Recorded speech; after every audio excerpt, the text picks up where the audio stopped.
Hello दोस्तों, नमस्कार। Maths vision with Rakesh sir के यूट्यूब चैनल पर आप लोगों का स्वागत है। आज आप लोगों के बीच एक नया टॉपिक लाया हूँ, फॉर्मेशन ऑफ डिफरेंशियल इक्वेशन। ये आप लोगों के लिए मैंने लिख दिया है जिससे कि आप लोग नोट्स बना सकें, और हम एक एक चीज़ इसको पढ़ भी देंगे और बहुत जल्दी इसको 5 या 10 मिनट के अंदर इसको एक्सप्लेन कर देंगे, और फिर एकदम बेसिक से लेकर के हायर तक। ठीक है ना? तो चलिए स्टार्ट करते हैं। बस थोड़ा सा एक मिनट या 10 सेकंड कि आप लोग अगर यूट्यूब पर हमारे चैनल पर अगर नए हों तो आप उसको सब्सक्राइब करें और शेयर करें। ठीक है, चलिए स्टार्ट करते हैं। जनरल सोल्यूशन, इससे पहले कि हम जनरल सोल्यूशन की बात करें, हमने पहले भी प्रॉमिस किया है कि आपको बेसिक चीज़ें से बताएंगे और हायर लेवल तक ले जाएंगे। तो देखिए कांस्टेंट, देखिए पहली बात तो कांस्टेंट कितने टाइप का होता है। कांस्टेंट 2 टाइप का होता है, पहले जान लीजिए कांस्टेंट। ठीक है ना? कांस्टेंट क्या होता है? 2 टाइप का होता है, पहले ये जान लीजिए। कांस्टेंट एक होता है एब्सोल्यूट कांस्टेंट और एक होता है आर्बिट्रेरी कांस्टेंट। एकदम बेसिक चीजें से ये और लोगों से एकदम अलग हट करके आपको थ्योरी मिलेगा, और बाद में फिर आप बताइएगा कि ये सारे क्वेश्चन आप लोगों के लिए हैं। 1 2 3 4 5 और भी क्वेश्चन कराएंगे और धीरे धीरे डिस्कस करेंगे, बातचीत करते रहेंगे। फिलहाल ये 5 सवाल आज लगवाएंगे, फिर उसके बाद हम और बात करेंगे। ठीक है ना? तो एब्सोल्यूट कांस्टेंट क्या होता है? एब्सोल्यूट कांस्टेंट जैसे 1 2 3 4 सारे रियल नंबर है ना, सारे जो रियल नंबर हैं सब क्या है, सब एब्सोल्यूट कांस्टेंट माना गया है ना, पाई वगैरह कुछ भी हो। आर्बिट्रेरी कांस्टेंट क्या होता है? आर्बिट्रेरी कांस्टेंट को ए बी सी डी कहने को, देखिए ये हर कंडीशन में फिक्स रहेगा। ये हर कंडीशन में ये सब क्या है? फिक्स रहेगा। लेकिन यहाँ पर एक कंडीशन में तो फिक्स रहेगा, लेकिन दूसरी कंडीशन में बदल जाएगा, चेंज हो जाएगा। कैसे? देख लीजिए। जैसे मान लीजिए लाइन का इक्वेशन क्या होता है? ax + by + c = 0 है कि नहीं? अगर हम आपसे पूछें x + 2y + 3 = 0, तो यहाँ पर a की वैल्यू क्या होगी? 1 होगी, x का कोएफिशिएंट 1 है यहाँ पर। अब b की वैल्यू क्या होगी? 2, और c की वैल्यू क्या होगी? 3। तो यहाँ पर a b c फिक्स हो गया। लेकिन दूसरा कोई इक्वेशन अगर हम ले लें, मान लीजिए 3x - y + 4 = 0, तो यहाँ पर a की वैल्यू क्या होगी? 3, b की वैल्यू क्या होगी? -1, और c की वैल्यू क्या होगी? 4। कहने का मतलब कि एक कंडीशन तो फिक्स रहती है, लेकिन दूसरी कंडीशन क्या हो गई? चेंज हो गई। इसीलिए इसको a b c को क्या बोला गया? Arbitrary constant. ये तो रहा बेसिक चीज। चलिए स्टार्ट करते हैं। अब उसके बाद बात करते हैं आप लोगों को। बहुत फास्ट पढ़ा रहे हैं तो बताइएगा, वैसे फिलहाल आप लोग को ये सब पता है। ठीक है, चलिए अब आइए आगे बात करते हैं। अभी हम बात करते हैं कि जनरल सॉल्यूशन क्या होता है। जनरल सॉल्यूशन सबसे बढ़िया समझने क्या है, समझने की बात ये है कि मान लीजिए n आर्डर का डिफरेंशियल इक्वेशन है। कितने आर्डर का है? n आर्डर का डिफरेंशियल इक्वेशन है। इसको जब सॉल्व करेंगे तो जो सॉल्यूशन मिलेगा उसमें कितने होंगे? n arbitrary constant. n arbitrary क्या होंगे? कांस्टेंट। इसके सॉल्यूशन में n आर्डर का डिफरेंशियल इक्वेशन है। जब इसको सॉल्व करेंगे तो इसके सॉल्यूशन में n आर्बिट्रेरी कांस्टेंट आएंगे। कहने का मतलब क्या हुआ? जितने आर्डर का डिफरेंशियल इक्वेशन होता है उसके सॉल्यूशन में उतने ही नंबर ऑफ आर्बिट्रेरी कांस्टेंट होता है। उल्टा बोलिए, रेसिप्रोकल इसका करिए, रिवर्स करिए। रिवर्स करना मतलब अगर सॉल्यूशन में n आर्बिट्रेरी कांस्टेंट है तो n आर्डर का डिफरेंशियल इक्वेशन बनेगा। सॉल्यूशन मतलब n आर्डर का डिफरेंशियल इक्वेशन जब सॉल्व करेंगे तो x और y तो रहेगा ही, है ना? x y रहेगा सॉल्यूशन में, x y रहेगा और आर्बिट्रेरी कांस्टेंट होगा। तो x y आर्बिट्रेरी कांस्टेंट रहेगा, है ना, सॉल्यूशन में। और n आर्डर का डिफरेंशियल इक्वेशन गिवन है। n आर्डर के डिफरेंशियल इक्वेशन को जब हम सॉल्व करेंगे तो उसके सॉल्यूशन में n आर्बिट्रेरी कांस्टेंट होंगे। जनरल सॉल्यूशन मतलब क्या हुआ? A solution which contains number of arbitrary constant equal to orders of the differential equation is called general solution of the given differential equation। मतलब अगर 3 आर्डर का differential equation है तो उसके जनरल सॉल्यूशन में 3 आर्बिट्रेरी कांस्टेंट आएंगे। और general solution में किस टाइप का होगा, एफ ऑफ एक्स वाई, और यहाँ पर आर्बिट्रेरी कांस्टेंट कितने होंगे वो तो डिपेंड करेगा, किस पर डिपेंड करेगा, कितने आर्डर का डिफरेंशियल इक्वेशन है। आप हमारा क्लास आप बढ़िया से एक बार अगर क्लास हमारा अगर आप शुरू से अंत तक देख लेंगे तो मैं गारंटी के साथ कह रहा हूँ कि एक एक चीज आपको समझा देंगे, ठीक है ना। शुरू में ही थोड़ा सा लग गया कि अरे सब लिख दिया गया, अब पता नहीं क्या बताएंगे, पहले आप देखो तो फिर औरों से कंपेयर करिए, ठीक है। चलिए जनरल सॉल्यूशन आप लोग समझ में आ गया होगा। जनरल सॉल्यूशन क्या होता है, जितने आर्डर का, सब सब ऐसे बोलो, जितने आर्डर का डिफरेंशियल इक्वेशन होता है उसको सॉल्व करेंगे, जो सॉल्यूशन आएगा उसमें उतने ही आर्बिट्रेरी कांस्टेंट होगा, खत्म बात, ठीक है ना। चलिए अब आते हैं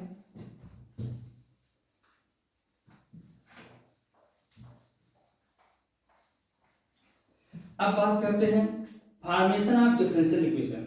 अब यहां देखिए, यहां क्या लिखा, suppose we have a family of curves containing an arbitrary constant. इसका मतलब समझ लीजिए, family of curves containing an arbitrary constant. जो फैमिली ऑफ कर्व्स होगा वो x और y के बीच में होगा, x और y के बीच में होगा, और उसमें कितने आर्बिट्रेरी कांस्टेंट है ये देख लीजिए, कितने आर्बिट्रेरी कांस्टेंट है ये देख लीजिए।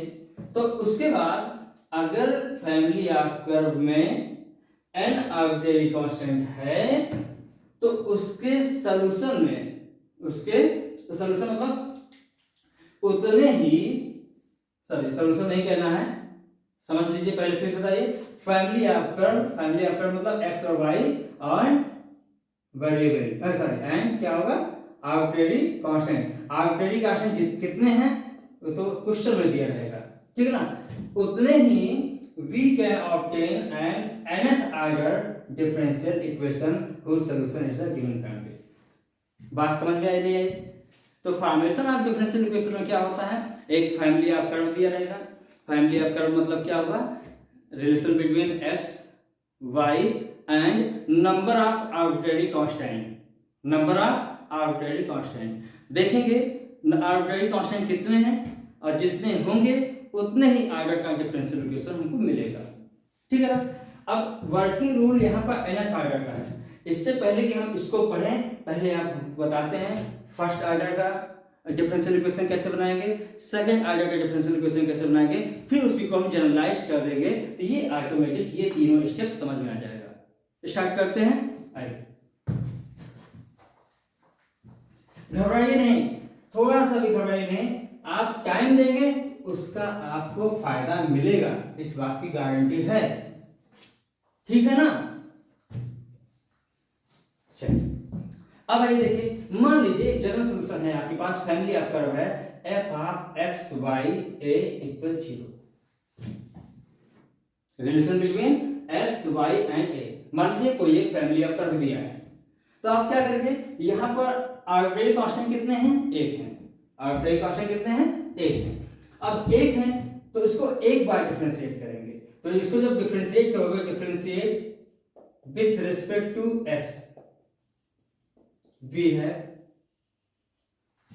ठीक है ना, तो क्या होगा g, कोई दूसरा रिलेशन आएगा। अब ये मत सोचना कि x का डिफरेंशिएशन यहां 1 हो गया, ऐसा नहीं है। वो जो इक्वेशन दिया रहेगा, हो सकता है x में x स्क्वायर हो, x क्यूब हो, या हो सकता है सिर्फ x ही दिया हो फैमिली ऑफ कर्व में, तो x ही दिया होगा तो उसका डिफरेंशिएशन 1 हो जाएगा, लेकिन x क्यूब दिया रहेगा तो 3x स्क्वायर हो जाएगा, मतलब x में रहेगा नहीं रहेगा। इसलिए ये आप मत सोचना कि x का 1 हो गया, x रहेगा, हो सकता ना हो, y भी रहेगा, हो सकता है y क्यूब दिया हो, y स्क्वायर दिया हो, डिफरेंशिएट करेंगे 2y dy/dx होगा। तो कहने मतलब x y हो सकता है हो, और क्या आएगा ये इंपॉर्टेंट है, y डैश, y डैश मतलब समझते ना, y डैश मतलब क्या होता है, dy/dx, और उसके बाद क्या होगा, आर्बिट्रेरी कांस्टेंट a इक्वल। अब इस इक्वेशन 1 और इक्वेशन 2 से क्या करेंगे, eliminating a from equation 1 and 2, we get एक अलग फंक्शन मिल जाएगा, मान लीजिए H X Y D Y by D X, बस खत्म हो गया। आप लोग को घबराने की जरूरत नहीं है, इस चीज को हम एग्जाम्पल की हेल्प से समझाएंगे। हमारे कहने का मतलब ये है कि एक आर्बिट्रेरी कांस्टेंट है तो एक बार डिफरेंशिएट करेंगे। आप लोग के दिमाग में, इंटर वाले बच्चे में जल्दी दिमाग में बन जाता है, बीएससी फर्स्ट ईयर वालों का भी दिमाग में बन जाता है, अरे सर एक्स का डिफरेंशिएशन तो 1 होगा। अरे भाई एक्स वाई ए में कोई रिलेशन है, जैसे मान लीजिए यहाँ पर दिया है y equal a cos mx plus b, तो क्या x गायब हो गया? क्या x तो है ना इसमें, क्या y गायब, y इसमें मान लीजिए dy dx बन गया और किसी चीज में, यहाँ पर क्या यहाँ y गायब हो गया? क्या कहने मतलब x y आ सकता है नहीं आ सकता? हाँ, बात ये है उसमें फर्स्ट डेरिवेटिव आएगा। अब इन दोनों की हेल्प से a को एलिमिनेट कर देंगे तो ये हमारा इस तरह का रिलेशन बनेगा। आई होप आप लोग समझ रहे होंगे। आइए नेक्स्ट चलते हैं। अब अच्छा एक चीज और, यहाँ गिवन फैमिली ऑफ कर्व है, डिफरेंशिएट किए तो कितने कंडीशन आ गया? एक यहाँ एक यहाँ, एक आर्बिट्रेरी कांस्टेंट है तो 2 कंडीशन आ गया। इन 2 कंडीशन की हेल्प से हमने आर्बिट्रेरी कांस्टेंट को एलिमिनेट किया। बात करते हैं आगे, आगे बढ़ते हैं, मिटा दें इसको, रब कर देते हैं, ठीक है। अब देखिए बात करते हैं, मान लीजिए ये लिखा हो, अब 2 आर्बिट्रेरी कांस्टेंट हो गया। अब 2 आर्बिट्रेरी कांस्टेंट हो गया, इसको 2 बार डिफरेंशिएट करेंगे। जब 2 बार डिफरेंशिएट करेंगे तो क्या आएगा? Differentiate with respect to x v है, क्या होगा? g x y y डैश a b इक्वल 0। 2 आर्बिट्रेरी कांस्टेंट है तो 2 बार डिफरेंशिएट करना पड़ेगा। Again differentiate with respect to x v है, क्या हो जाएगा? h मान लेते हैं, x y y डैश आएगा, y डबल डैश। अच्छा ये सब जानते हो ना, y डैश मतलब क्या होता है? dy by dx, y double dash मतलब क्या होगा? d2y by dx2 second derivative, y cube क्या, y थर्ड क्या हो जाएगा? d3y by dx3। ये सब लोग आप लोग जानते होंगे। x y y dash y double dash बनेगा a और b। बात को समझिए, फैमिली आपका दिया है यहाँ पर और 2 बार डिफरेंशिएट किए, 2 यहाँ से मिला और 1 यहाँ से, तो कितने कंडीशन मिल गए? 3 इक्वेशन मिल गया। और इन 3 इक्वेशन से एलिमिनेट करेंगे किसको? a और b को। इन तीनों इक्वेशन की हेल्प से a और b को जब एलिमिनेट करोगे, कंडीशन क्या पहले क्या लेंगे? Eliminating a b from equation, बोलो 1 2 एंड 3, वी गेट, बोलिए क्या होगा? h जी एच, अब मान लीजिए आपकी आ गया कोई आई मान लेते हैं, कुछ भी मान लो, तो क्या आएगा? x y y dash y double dash, खत्म हो गया। ये हमारा क्या हो गया? सेकंड ऑर्डर का डिफरेंशियल इक्वेशन। बात समझ में आई नहीं है? अब इसको हम आसानी से समझा सकते हैं। चलिए स्टार्ट करते हैं। Working rule, right the equation of the given family of curve. Family of curve दिया रहेगा, उस फैमिली ऑफ कर्व में एक आर्बिट्रेरी कांस्टेंट हो सकता है, 2 हो सकता है, 3 हो सकता है, 4 हो सकता है, 5 हो सकता है, कुछ भी हो सकता है। फैमिली ऑफ कर्व मतलब क्या होगा? x y। अब फैमिली ऑफ कर्व जैसे मान लीजिए x² + y² = a², है ना? आप a को आर्बिट्रेरी कांस्टेंट है, a को चेंज करते जाओ, सर्किल मिलती जाएगी। a को 1 रख दो तो 1 रेडियस का मिल गया, a को 2 रख दो 2 रेडियस का इक्वेशन मिल गया, 2 रेडियस का सर्किल मिल गया, है ना? उसके बाद 3 रख दो 3 रेडियस का सर्किल मिल गया। मतलब a को चेंज करते जाओ तब तमाम फैमिली ऑफ सर्किल मिलती जाएंगे। तो ये हो गया फैमिली ऑफ सर्किल, ठीक है ना? फैमिली ऑफ यहाँ है कर्व, तो सर्किल की बात करें, यहाँ कर्व कुछ भी हो सकता है। अब क्या करेंगे? डिफरेंशिएट करेंगे स्टेप 1 में। जैसे यहाँ पे डिफरेंशिएट किया गया, यहाँ पे 2 आर्बिट्रेरी कांस्टेंट था, यहाँ पे 2, तो 2 बार डिफरेंशिएट किए। और यहाँ पे कितना है? यहाँ पे कितना है? n आर्बिट्रेरी कांस्टेंट है। कितना है बोलो? n arbitrary constant. इसका मतलब क्या हुआ? Differentiate the equation of step first n times, क्योंकि n आर्बिट्रेरी कांस्टेंट है तो n टाइम्स आप क्या करेंगे? डिफरेंशिएट करेंगे। और इसके जब डिफरेंशिएट करेंगे n टाइम्स तो n additional equation containing n arbitrary constant और डेरिवेटिव। यहां देखो ना, जब 2 आर्बिट्रेरी कांस्टेंट था, 2 बार डिफरेंशिएट किया गया तो 2 एडिशनल इक्वेशन आया नहीं आया? कंटेनिंग आर्बिट्रेरी कांस्टेंट कितने हैं, यहाँ पर 2 हैं, तो यहाँ पर 2 यहाँ है, कितना मिल जाएगा, n आर्बिट्रेरी कांस्टेंट मिलेगा। बात समझ में नहीं है, n आर्बिट्रेरी कांस्टेंट है, n टाइम्स डिफरेंशिएट करेंगे तो कितना होगा, n डेरिवेटिव आएगा और कितने कांस्टेंट आएंगे, n आर्बिट्रेरी कांस्टेंट आएगा। आप लोग क्या समझ पा रहे हैं, एक बार और फिर से एक्सप्लेन कर देते हैं, जब तक आप समझोगे नहीं तब तक हम थोड़ा सा इसको और एक्सप्लेन करते हैं, फिर से देखते हैं। यहाँ देखिए फैमिली ऑफ कर्व दिया है, फैमिली ऑफ कर्व क्या है, उसमें कितने कांस्टेंट हैं, n आर्बिट्रेरी कांस्टेंट हैं। यहाँ पर कितने हैं, 2 आर्बिट्रेरी कांस्टेंट, कितनी बार डिफरेंशिएट किया, 2 बार डिफरेंशिएट किया, कितना डेरिवेटिव है इसके, 2 डेरिवेटिव आया, सेकंड डेरिवेटिव आया। वैसे यहाँ क्या करेंगे, यहाँ n, यहाँ इस फैमिली ऑफ कर्व में n आर्बिट्रेरी कांस्टेंट है तो n टाइम्स उसको क्या करेंगे, डिफरेंशिएट करेंगे। जब n टाइम्स डिफरेंशिएट करोगे तो n इक्वेशन मिलेगा, उस n इक्वेशन में n आर्बिट्रेरी कांस्टेंट है और n डेरिवेटिव आएगा, dn by ds power n, ठीक है ना, n डेरिवेटिव आएगा, क्लियर है। तो n एडिशनल इक्वेशन, एक फैमिली ऑफ कर्व दिया है तो n+1, या देखिए फैमिली ऑफ कर्व दिया है 2 बार डिफरेंशिएट किया, 2 एडिशनल इक्वेशन, 2 1 3, 2 + 1 3, तो यहाँ कितना होगा, n आर्बिट्रेरी कांस्टेंट क्या आएगा, n इक्वेशन आएगा, एक फैमिली ऑफ कर्व दिया है n+1 आया, उस n+1 इक्वेशन की हेल्प से n आर्बिट्रेरी कांस्टेंट क्या करेंगे, फाइंड कर लेंगे, एलिमिनेट कर देंगे। समझ में नहीं है, आप लोगों को समझ में आ गया होगा, पूरा विश्वास है। आइए एग्जांपल लेके बताते हैं और समझ में आएगा। तो एक बार फिर से बता देते हैं, फैमिली ऑफ कर्व दिया रहेगा एक्स वाई और जितने आर्बिट्रेरी कांस्टेंट दिए रहे, 1 2 3 4 दिए रहेंगे।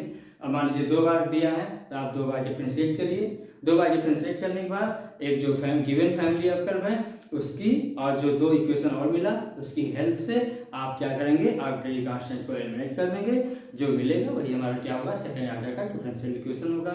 3 आर्बिट्रेरी कांस्टेंट है तो 3 ऑर्डर का डिफरेंशियल इक्वेशन होगा। अब आते हैं एग्जांपल पर, ठीक है, बात समझ में आ गया होगा, मुझे आई होप आप लोग पूरा समझ लिए होंगे, और इसको पढ़िए समझ में आ जाएगा।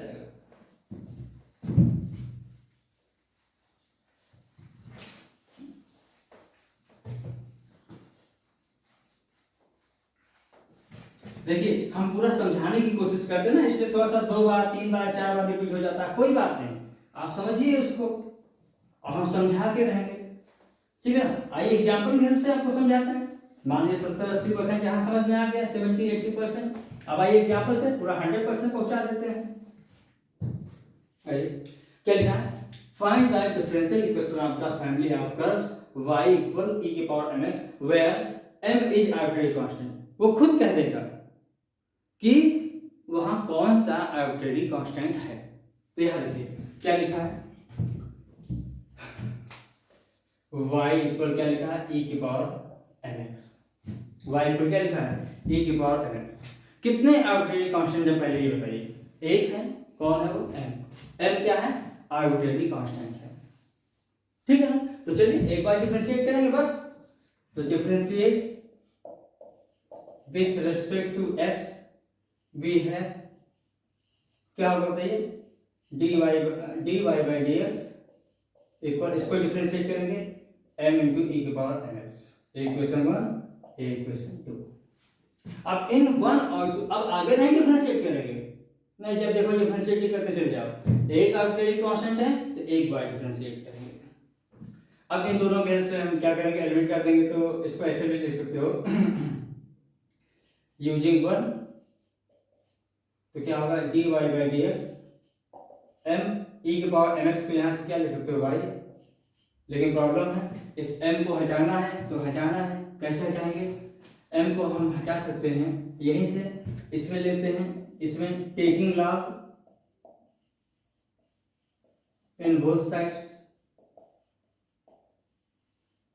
भी है, या भी गेट क्या मिलेगा, इसे लॉग लीजिए तो log y, और यहाँ क्या होगा mx, log e⁻e 1 आ जाएगा, ठीक है ना। log m⁻n क्या होता है, n log m होता है, ठीक है ना। वही यहाँ पर, यहाँ जब log लेंगे तो mx log e, यहाँ e इसकी वैल्यू 1 तो mx है। अब यहाँ से x का m की वैल्यू क्या आएगी, x अपान log y। और लोग ये भी लिखते हैं x अपान ln y, तो कोई दिक्कत नहीं होना चाहिए, ठीक है ना।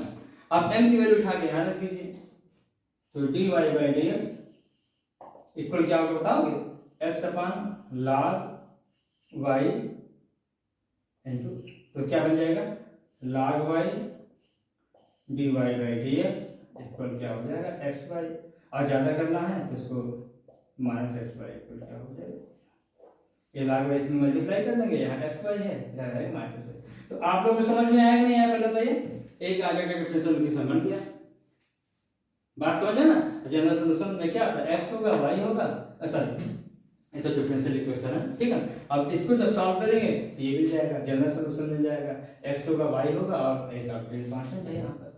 समझ में आ गया होगा, इसको डाल लीजिए, लिख लीजिए, इसको आगे बढ़ते हैं, ठीक है, कोई दिक्कत नहीं। हाँ, अब फॉर्मेशन ऑफ डिफरेंशियल इक्वेशन में आपको प्रैक्टिस करना ही पड़ेगा। आप जितना यहाँ पर प्रैक्टिस करेंगे उतना ही आप लोगों को एलिमिनेट करना आप लोग बढ़िया से सीखेंगे। अब बात करते हैं, find the differential equation of all circles which passes through the origin and whose centers are on the x axis। तो यहां देखिए x axis है, ये y है, ठीक है ना। पासेस थ्रू द ओरिजिन, जिसका सेंटर कहाँ है बोलो, सेंटर कहाँ है, अरे समझ में आ रहा होगा, सर्किल आप बन जाएगी, ऐसा नहीं है, ठीक है ना, आप थोड़ा समझ, ठीक है ना। ये सर्किल, अब देखिए ये सर्किल किससे पास हो रहा है, ओरिजिन से पास हो रहा है, सेंटर क्या है एक्स एक्सिस पर है, तो मान लीजिए एक्स एक्सिस पर कैसे कोऑर्डिनेट होते हैं, a, 0 टाइप होता है। आपके दिमाग में बन रहा होगा सर यहाँ पर भी तो हो सकता है, हाँ यहाँ पर भी हो सकता है, यहाँ से भी हम सॉल्व कर देंगे, यहाँ से भी सॉल्व कर देंगे, ठीक है ना। whose center are on the x-axis। अब फैमिली ऑफ सर्किल यहाँ क्या आएगा, ऐसे कई सर्किल होंगे ऐसे कई सर्किल होंगे जो एक्स एक्सिस पर लाई करेंगे और ओरिजिन से क्या होगा पास होगा, तो क्या होगा फॉर्मूला, अगर सेंटर और इसका जो रेडियस होगा, रेडियस क्या होगा, ये रेडियस ए ही होगा, क्योंकि ये टेंजेंट है, इस सेंटर से इस पर परपेंडिकुलर डिस्टेंस ड्रा करेंगे और ये टेंजेंट है तो ये रेडियस के इक्वल हो जाएगा। तो इसका इक्वेशन क्या होता है, सर्कल का इक्वेशन क्या होता है, x माइनस एच का स्क्वायर y माइनस k का स्क्वायर इक्वल क्या होता है r स्क्वायर। यहाँ सेंटर क्या है, इक्वेशन ऑफ सर्किल क्या है,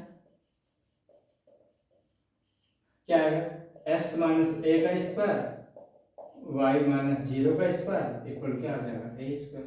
तो क्या होना x माइनस a का square plus y square equal a square. कितने अपने कांस्टेंट है, सिर्फ एक, कौन है a, ठीक है ना। अब एक बार डिफरेंशिएट करेंगे इसको, तो differentiate with respect to x, इतना समझते हो, तो यहाँ क्या आ जाएगा 2x माइनस है, यहाँ क्या आएगा 2y dy by dx equal क्या होगा 0, यहाँ 2 कैंसिल हो जाएगा, तो x minus a plus y dy by dx equal क्या होगा 0। ये इक्वेशन नंबर क्या है 1 और ये इक्वेशन क्या है 2। इन इक्वेशन 1 और 2 की हेल्प से हमको a को एलिमिनेट करना है। a को एलिमिनेट करने के लिए यहाँ से देखिए, यहाँ से लिख सकते हैं x माइनस a को क्या लिख सकते हैं बोलो, minus y dy by dx। अब a को यहाँ से क्या लिख सकते हो x plus y dy by dx, कोई दिक्कत नहीं किसी को ना। x माइनस a को क्या लिख सकते हो y dy बाई dx हो जाएगा, और a को इधर इधर चला जाएगा, इधर इतना हो जाएगा, तो क्या कर देंगे इसको 2 मान लीजिए। तो यूजिंग 2 इन इक्वेशन 1 b है, क्या हो जाएगा x माइनस a को यहाँ क्या लिख दें minus y dy by dx, तो यहाँ क्या आ जाएगा y square dy by dx का whole square. x minus a की जगह पे ये रखेंगे तो क्या आएगा, स्क्वायर करेंगे तो प्लस हो जाएगा y square dy by dx square का होल स्क्वायर, यहाँ क्या होगा प्लस y स्क्वायर। अब a की वैल्यू यहाँ से क्या आएगा, यहाँ से x plus y dy by dx का होल स्क्वायर। अब इसको डिफरेंस इसको आप एक्सपेंड करो, y square dy by dx का whole square plus y square, a plus b को होल स्क्वायर लगाइए S square Y square D Y by D x का whole square plus 2xy dy by D x.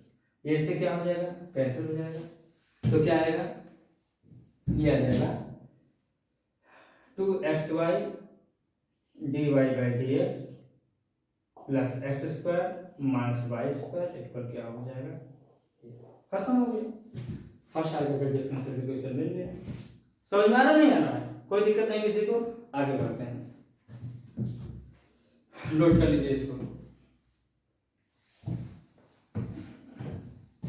अच्छा, जब इधर करेंगे तो संख्या क्या होगा, माइनस ए का 0 होगा। यहाँ क्या आएगा, x प्लस ए का होल स्क्वायर वाई का स्क्वायर इक्वल क्या होगा, ए स्क्वायर। सॉल्व कर लीजिए, सेम वैसे ही बनेगा। ठीक है,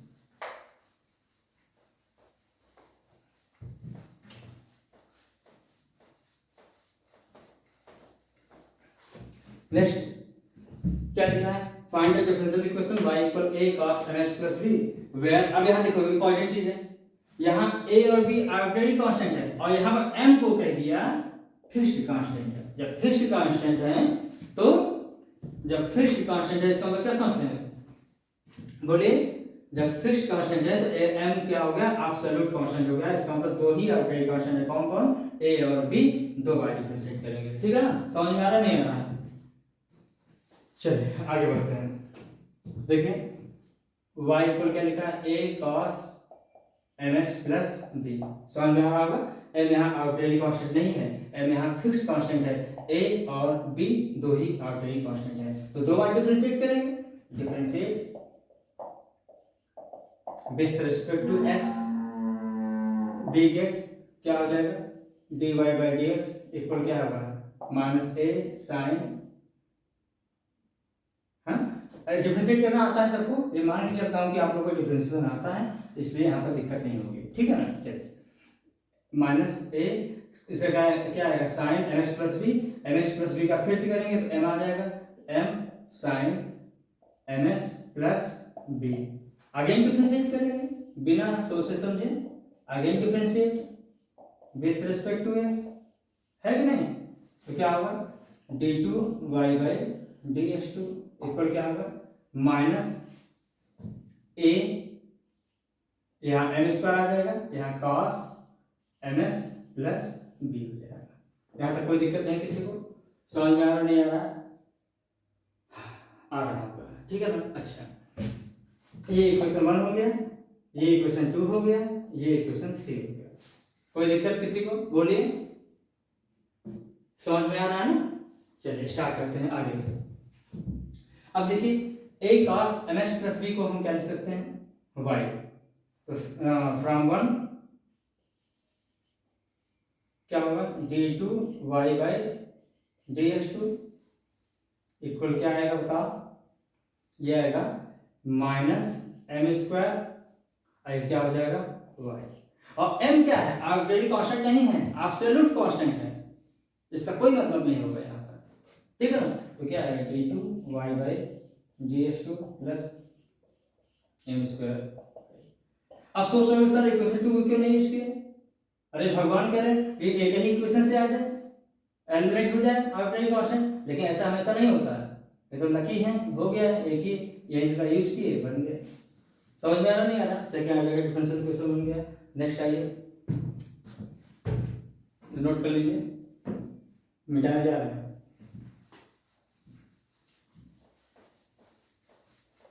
नेक्स्ट क्वेश्चन क्या लिखा है, find the differential equation corresponding to the family of curves y + c x - c का whole square where c is an arbitrary constant. ठीक है ना।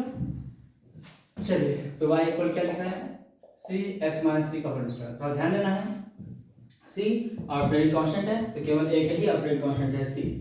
ठीक है ना। तो एक बार डिफरेंशिएट करेंगे, differentiate with respect to x क्या आएगा, v है dy बाई dx इक्वल क्या आएगा, c, यहाँ आएगा 2x - c, और x - c का अगेन डिफरेंशिएट करेंगे 1 आएगा। ठीक है ना, यहाँ तक कोई दिक्कत नहीं किसी को। ये इक्वेशन 1 हो गया, ये इक्वेशन 2 हो गया। अब हमें इसको ऐसे लिख सकते हो, y dash 2c x - c कोई दिक्कत नहीं, कोई चीज लिख सकते हैं, 8 ये भी लिख सकते हो, ठीक है। अब हमको क्या करना है, सी को एलिमिनेट करना है, सी को एलिमिनेट करना है। तो हम क्या कर सकते हैं, यहाँ पर इक्वेशन 2 बाई इक्वेशन 1 कर दो, काफी काम तमाम हो जाएगा। v है क्या है, y dash upon y 2c x minus c upon c x minus c का होल स्क्वायर। सी से सी क्या होगा, कैंसिल, और इससे ये कैंसिल हो जाएगा, तो क्या आ जाएगा बताओगे, ये आ जाएगा। कहीं गलत नहीं हो रहा है, एक बार देख लेते हैं, नहीं गलत हो जाएगा तो फिर दिक्कत हो जाएगी। Y dash 2c x minus C Y dash upon Y कर दिया हूँ, ठीक है, कोई दिक्कत नहीं, एकदम करेक्ट है। अब यहाँ से क्या आएगा, यहाँ से x माइनस सी इक्वल आएगा 2y अपॉन वाई डैश आएगा। तो c की वैल्यू क्या आएगी, x minus 2y y dash. आपको मल्टीप्लाई करना आता नहीं आता, मल्टीप्लाई कर लीजिएगा, इधर मल्टीप्लाई करेंगे तो इधर जाएगा, है ना, तो ये आ जाएगा। तो c इक्वल क्या आ जाएगा, c इधर जाएगा, x minus 2y y dash. अब क्या करेंगे, कहाँ से c की वैल्यू रख दिया जाए, कहाँ रख दिया जाए, 1। तो यूजिंग दिस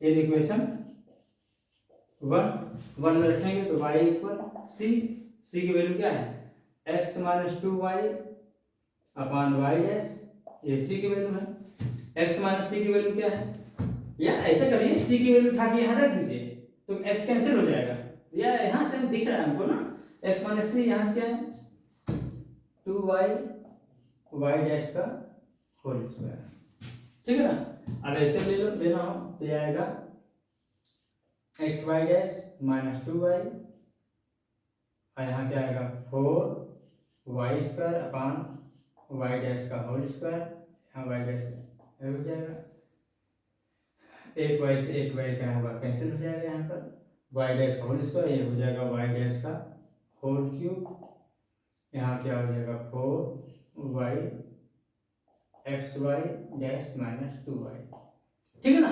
बात समझ में आया नहीं है, कोई दिक्कत नहीं किसी को, ये हो गया फर्स्ट आर्डर का डेरिवेटिव, समझ में आ रहा ना। अब लास्ट चलते हैं, इसको खत्म कर देते हैं, नोट कर लीजिए, प्रैक्टिस करना है आपको, है ना। अभी ऑफलाइन होता तो थोड़ा सा और रुक करके बताते हैं इसको, लेकिन आप लोग जब प्रैक्टिस करेंगे तो ऑटोमेटिक क्लियर होता जाएगा कि करना क्या है आखिर। Last question, ax square plus by square equal क्या दिया है 1। कितने आर्बिट्रेरी कांस्टेंट हैं बताइए, 2 हैं, और क्या निकालना है, ये सेकंड ऑर्डर का लीनियर डिफरेंशियल इक्वेशन निकालना है। समझ में आ रहा नहीं आ रहा, ठीक है ना। चलिए स्टार्ट करते हैं। अब क्या करेंगे, differentiate with respect to x, कितनी बार डिफरेंशिएट करेंगे पता ना, तो सब समझ गए होंगे, 2 बार। तो यहाँ क्या आएगा, a 2x b 2y dy by dx equal क्या होगा 0। इसको आप ये भी लिख सकते हो, ax by y डैश लिख देंगे आप, नहीं चलो ठीक है, dy बाई dx इक्वल 0। ये क्वेश्चन 1, ये question 2। Again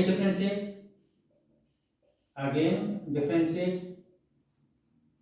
with respect to x, v है, बताइए क्या होगा, यहाँ a आएगा, यहाँ b, प्रोडक्ट रूल लगेगा, यहाँ पर क्या होगा y d2y बाई dx2, फिर dy बाई dx, फिर जब y की करेंगे तो dy बाई dx आएगा, ये क्या हो जाएगा होल स्क्वायर इक्वल 0। कोई दिक्कत नहीं, हमें a और b को एलिमिनेट करना है। इस तरह के क्वेश्चन को सॉल्व करने का बहुत बेस्ट तरीका बताने जा रहा हूँ। यहाँ से आप a की वैल्यू क्या लिख सकते हैं, minus b y d2y by dx2 plus dy by dx का होल स्क्वायर, ठीक है ना। और यहाँ से लिख सकते हो, बताइए भाई क्या लिख सकते हैं, minus a upon b y d2y by dx2 plus dy by dx का होल स्क्वायर, ये लिख सकते हैं, ठीक है ना। यहाँ से भी, यहाँ से क्या लिखते हैं, ए एक्स इक्वल क्या आएगा, ए एक्स इक्वल आएगा minus b y D Y by D x. यहाँ से माइनस ए अपान बी क्या आएगा, माइनस ए अपान बी आएगा y D Y by D x upon x. 1 है 2 और 3 के हेल्प से ही आ गया, 1 को यूज करना ही नहीं पड़ा। अब यहाँ देखिए ये इक्वेशन क्या होगा, 4 मान लेते हैं, अपने से मान लेते हैं, ये क्या होगा 5। तो using 4 and 5 from equation 4 and 5 we है क्या बनेगा बताओ, y d2y by dx2 plus dy by dx का होल स्क्वायर, यहाँ क्या आएगा y dy by dx upon x। ठीक है ना, यहाँ y यहाँ पर है, ठीक है ना, बात समझ आया ना। अब x मल्टीप्लाई कर दो, x y d2y by dx2 plus dy by dx का होल स्क्वायर इक्वल क्या होगा y dy by dx। Hence proof ये हो गया। तो इस तरह सारे क्वेश्चन आपको करने हैं। आप लोग से फिर से एक गुजारिश है, आप लोग सपोर्ट करते रहिए। आप लोग जितना सपोर्ट करेंगे उतना ही हमको मोटिवेशन मिलेगा। सपोर्ट करने का मतलब ये है कि लाइक करिए, कमेंट करिए, सब्सक्राइब करिए और अपने दोस्तों को भी शेयर करिए। ठीक है, फिर मिलते हैं अगला नए टॉपिक लेकर के नेक्स्ट वीडियो में। Thank you so much.